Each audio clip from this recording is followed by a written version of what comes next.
Now, every day should be International Women's Day. But till it's not, let's talk about the challenges that are faced, not just on March 8th, International Women's Day, but every day. Let's also try and find solutions. And we at Startup Central are certainly going to try and do that. And we continue to do that today. Now, if you look at the startup community, when you look at the investors, yes, you are women. Yes, it's better than the old economy. We, in fact, had the Union Minister Smriti Irani on this very channel talking about that 24 hours ago. But how to bridge that gap? Look at angel investments. It now turns out that women's participation, women as angel investors, is abysmal. It is quite small. It's less than 2%. Let's Venture is hoping to change that. It's going to start a women-only angel network. And I'm going to be talking about that plan with Saina, who's joining us live right here on Startup Central. Hi, Saina. Welcome to the show. So tell me a little bit of what you folks at Let's Venture are planning as far as women and angel investments go. Okay, so let me just give you some context first, Nayantara. So in our country today, we have about 10,000 odd angel investors. And the number of active women angel investors in that cohort would be about 1% or even less than that, right? And when you corroborate that to what happens on the Let's Venture platform as well, it's similar statistics. So we have about 4,000, 4,500 active angel investors. And by that, I mean people who do at least a few investments every year through our platform. And the number of women on our platform who angel invest are in the lower double digits, right? And when we looked at this, we felt that, this was abysmal and that this was not going to change until we did something concerted towards changing it. And over the last few quarters, we've had lots of conversations with women who are on the platform, women who aren't, women who fall under that bracket of accredited investors as laid down by SEBI. And we just try to find out why they are not investing, right? And a couple of things came up. One is a lack of knowledge or lack of information about startup investing. The second was that they didn't have access to the networks or the cliques, right, where all of this keeps getting discussed, and therefore they were not in the deal flow, so to speak. And then the third was that, hey, do I really want to do this? Outside of getting a financial return, what's in it for me? So now with the Women in Investing, Women Angel Network that we are wanting to create and that we flagged off already, what we want to do is cover all of these three gap areas, right? Provide the knowledge and information that's required, open up the platform so that there is access to deal flow and that you become part of those networks where things are happening, and then you get enthused by the vibe of that. And then the third is, of course, we are trying to also make the check sizes for women to start investing, bring them down a little bit in a capped manner so that they get over that inertia of taking the first step. Okay. So yes, the participation is still very small. You're saying it's about 1% out of the total 10,000 angel investors that we have in the country. But what are you going to do to get women to participate? That's what I would also like to understand. It's very, all well and good to say that we're starting a women-only angel network, but there is a reason why they're not there. So what are you going to do to get them to be a part of this network and to sign checks?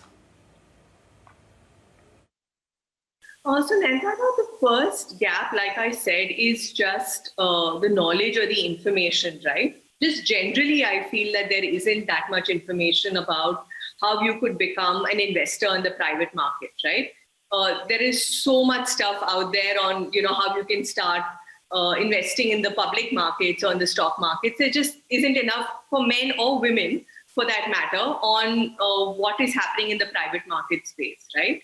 And while we have been putting out a lot of information, a lot of sessions that we do, workshops, masterclasses, and all of that for our investors, we find that women are not naturally part of the cohort of people that come to us, right? That is the first gap. So what we are going to do with this is actually create a program that creates a safe harbor space for women to network, for women to get the know-how.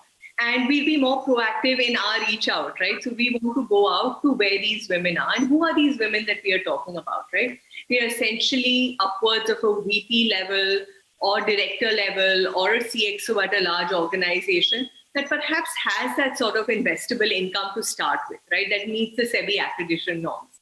And then once we have that, and once we get women more knowledge about this and get them into the network, it would then flow more organically, right? Because that's how it works for men too. So then what are you doing to do that, to create knowledge? And I hope you're doing it responsibly as well, because it must be said that this is a very, very risky asset class. You only know it, how many near-death-like instances a startup goes through. We talk about the success stories. We don't talk about the failures enough or as much as we should. And, people do lose money when those startups go down.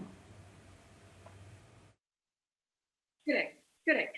So that goes back to my point, Nayantara. By no means are we trying to sell an asset class to investors that they are not ready for, right? You identified this correctly. It is actually the riskiest asset class, and you should be investing in startups only if you're okay to say bye-bye to that capital, so to speak, right? That it is dispensable to you for a certain extent.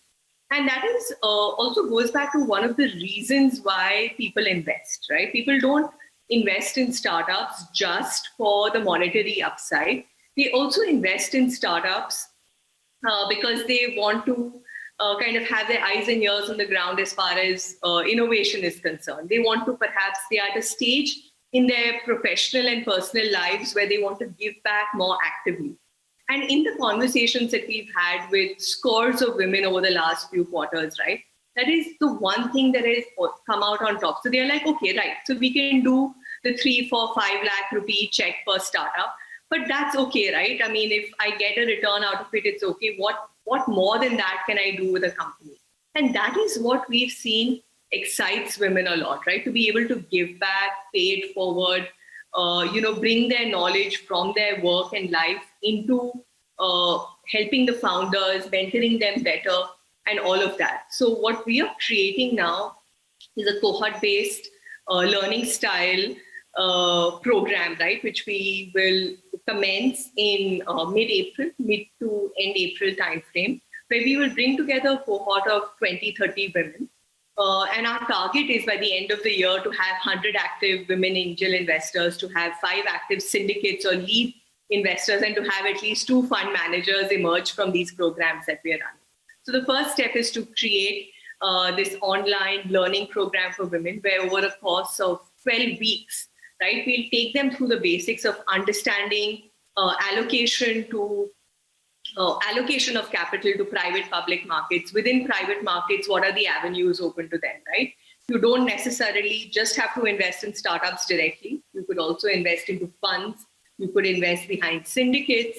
And there are a lot of permutations and combinations of what is available today, right, compared to what was available 5 to 6 years back.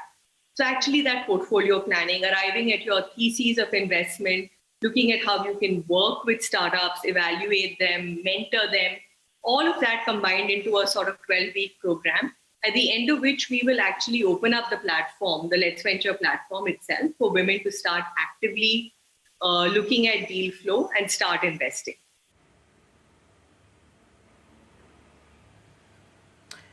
Okay, Saina, thanks so much for joining us with that. Best of luck for this journey. We'll have you back on Startup Central to tell us about the Knowledge Series, if it's worked out as the script that you have, and trying to get all these women to participate, maybe even have fund managers and serious investors. All the very best.